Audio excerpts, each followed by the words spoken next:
Flooring Models kit review time. Today we've got a couple of tools for you. Now, to be honest, this has been sent to Joel, one of our members, to me. Thank you very much, Joel. It sent me and Steve a set. We were talking about one of the live shows about nippers, you know, obviously tools specifically designed for removing parts from sprue and everything else like that. As you know, I tend to use my orange scissors for everything, but I did mention that if I got a pair, I'd give them a whirl. And lo and behold, thank you, Joel, has sent me a set of the Citadel ones. Okay, so actually what we've got here, beautifully cast, not cheap, because obviously being Citadel type stuff.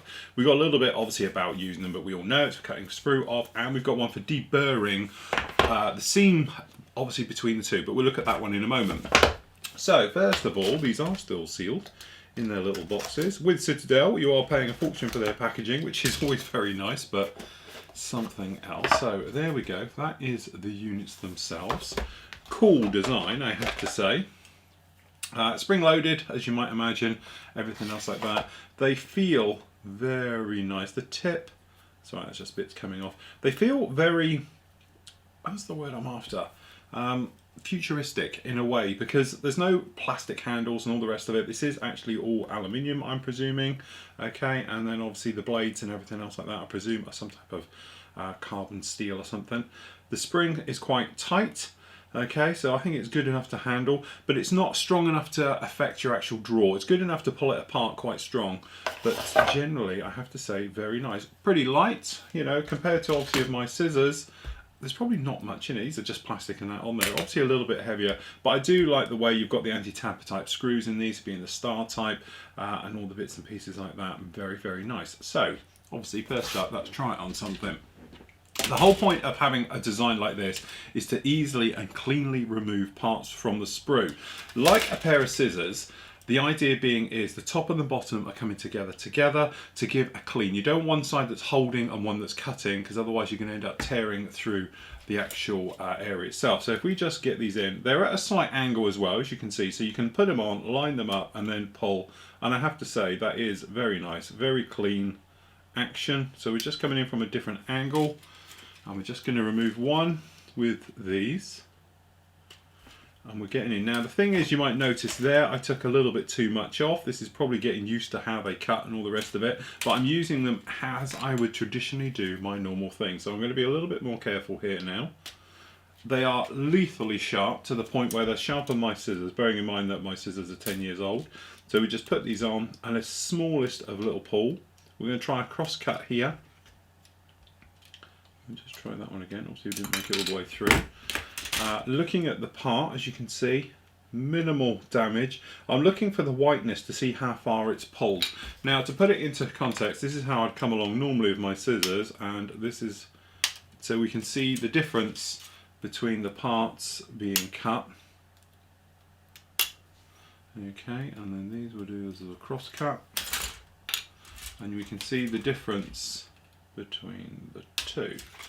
Okay, so this is orange scissors on this side versus obviously the Citadel ones on this side. Okay, so if we put them like that, we can see what we've got.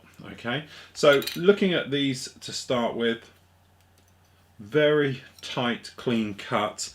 And straight away you might notice on here we have got a little bit of a tab on this one. You can see we've got a tab and a tab. These have not got in as close as these, because you can probably get them in to clean up, but you're always going to get, even right in there, a slight tab line to it, where on these guys we have got nothing at all. If anything, they've cut a little bit too close and they've nipped out a slight piece of the actual plastic itself. Okay, but for ease of cutting through, definitely a lot easier. All right, so first blood, if you like, goes to the Citadel ones. Okay, so what I'm going to do is we're going to try and take out these scoops, and we're just going to come in with one.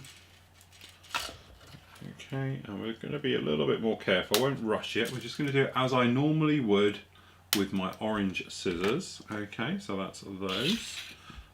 Okay, no problem. And then we're going to come in with our cutters, Citadel proper cutters. Okay, and again, I'm just trying to get in from the angle as best as I can and make the cleanest cut possible. Okay, and then we'll have a look at the parts. So on here, hopefully you can see you've got a little bit of a tab. Okay, a little bit of a tab and a little bit of a tab. Okay, that's with the orange ones.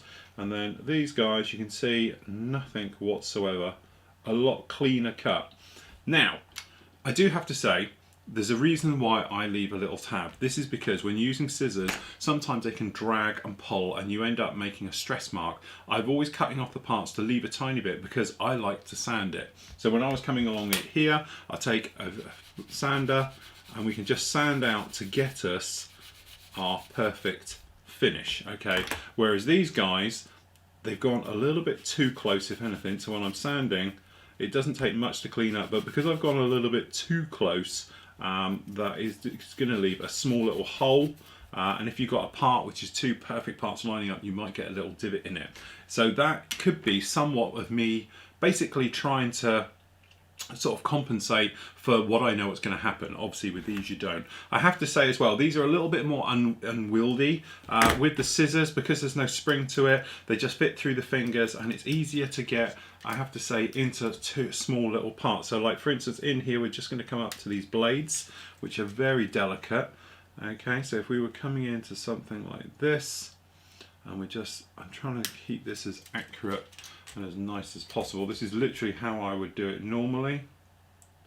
Okay, and I've got that one clean because it's a nice clean cut with no bits on there. Okay, that's orange scissors, and then we'll come in with these. These are just fine because they're spring, they're always pulling apart. It's always like a handful. Like I'm holding it like this to be able to get in. But now we're going to try and come in here. The slight curve, the trouble with it is you can't work out exactly where the tips are. The scissors you can. Okay, so I'm just trying to do it as clean and as nice as possible. Okay, and then just this last guy. Okay, just get used to the cut. Okay, again, perfect. No problem with that at all. That is totally clean. Okay.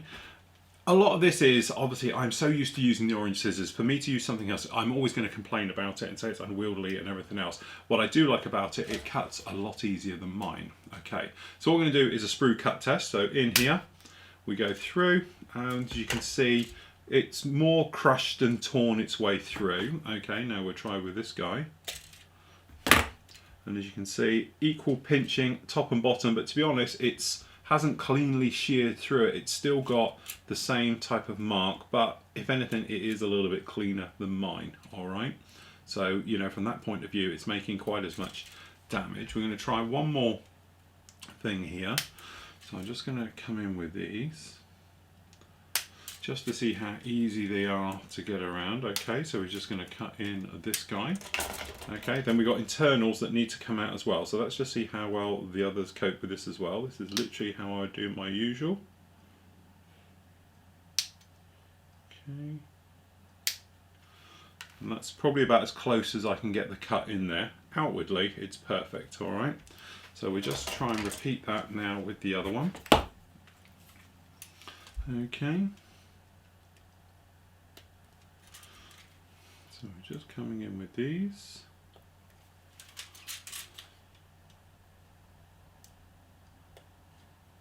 Again, I am overcutting and cutting into it because of the angle of these. I'm used to going flat and cutting in. These do have a slight back pressure on the angle. Okay, then in here we're just going to try and get in here and cut in as cleanly as we can. Okay, so there we go. So we have, all right, let's just line these parts up. Down here we have our orange scissors. Okay, versus our Citadel. If we're writing the right way up. Okay.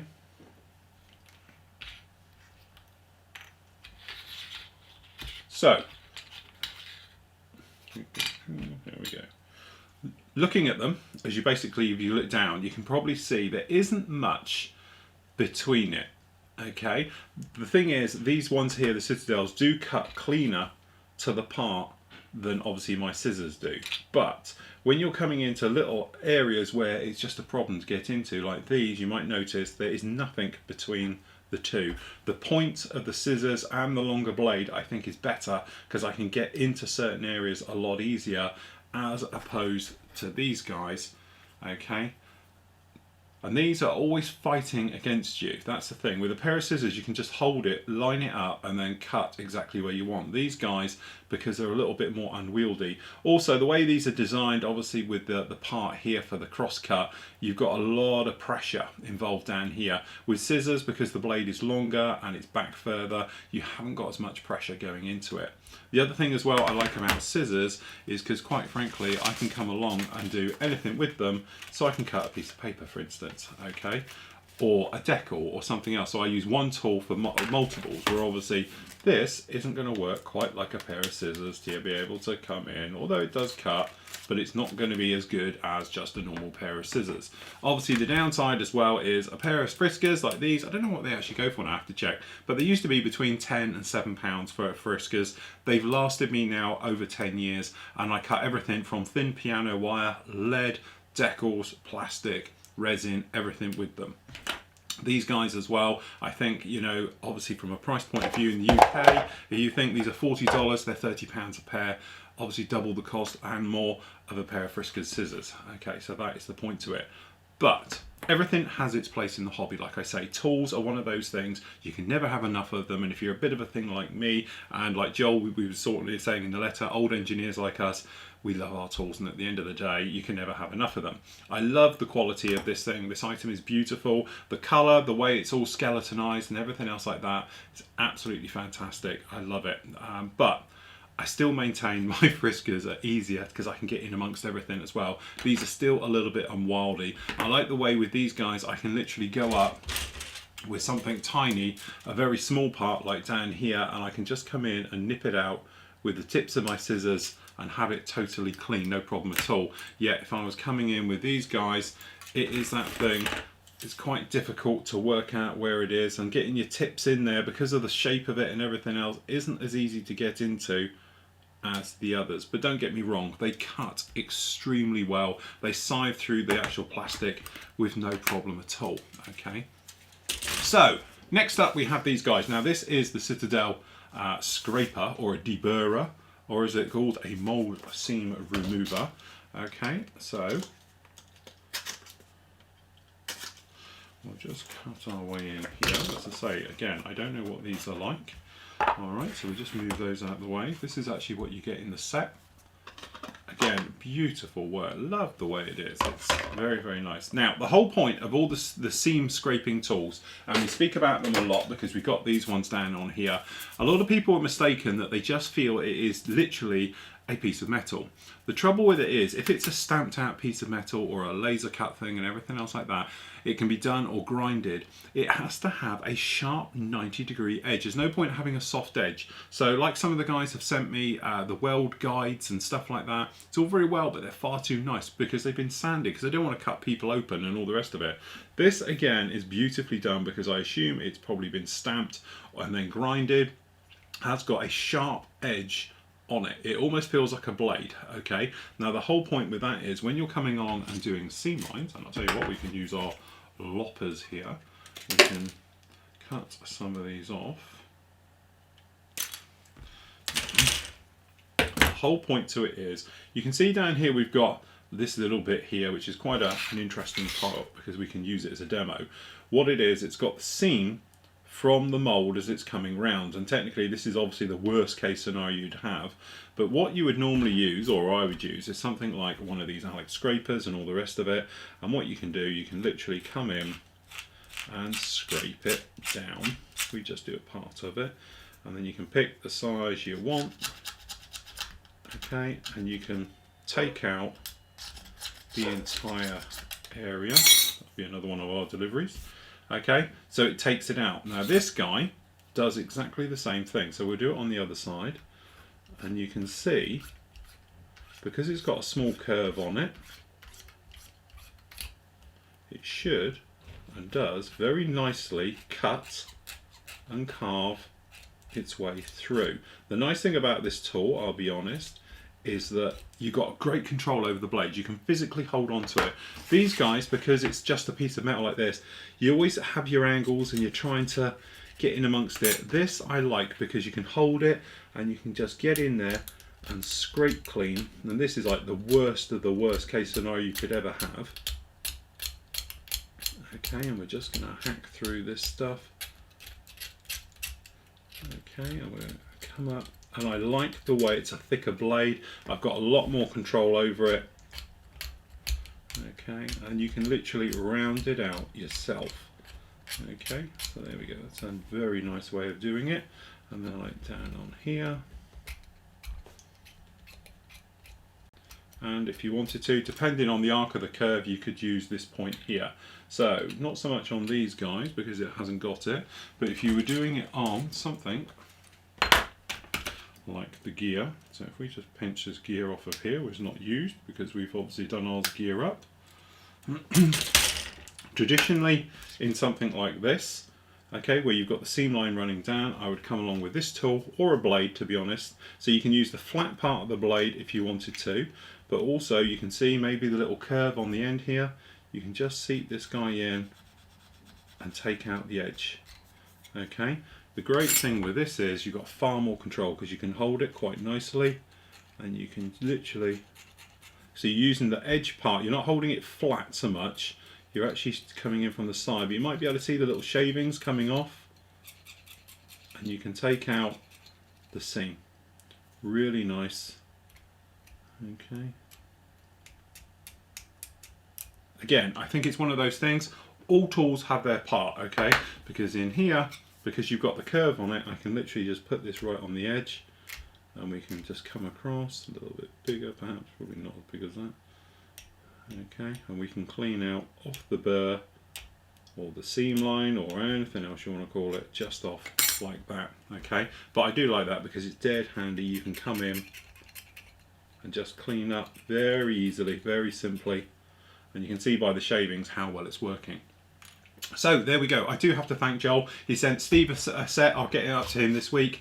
And then obviously we've got a set as well for doing these. Great tools. Like everything, I have, you know, the actual thing is it's getting used to it. It's knowing how to use the tool properly. Obviously your angles, things like that, I've overcut those a bit. But definitely these are absolutely beautiful. Very, very nice. I know there's loads of people are going to say about, oh, there's different blades and, you know, various manufacturers out there and all the rest of it. Roughly they all do the same thing, like scissors do the same thing. I think it also depends on what you're used to. I like my orange scissors. I know I get a lot of stick for my orange scissors, but they work. That's the whole point. Why go out and spend $40 when £7 does a trick really, really nicely, or $15 this would work out, something else like that. Okay, but for cutting heavier stuff, then obviously the scissors, you tend to fight with it and all the rest of it. You know, the actual fulcrum being down here, it's got a great one, so it will cut through something nice, easy and cleanly. So if I was coming through sprue and all the rest of it, this is no effort at all. It's just generally little snips coming through, but these guys,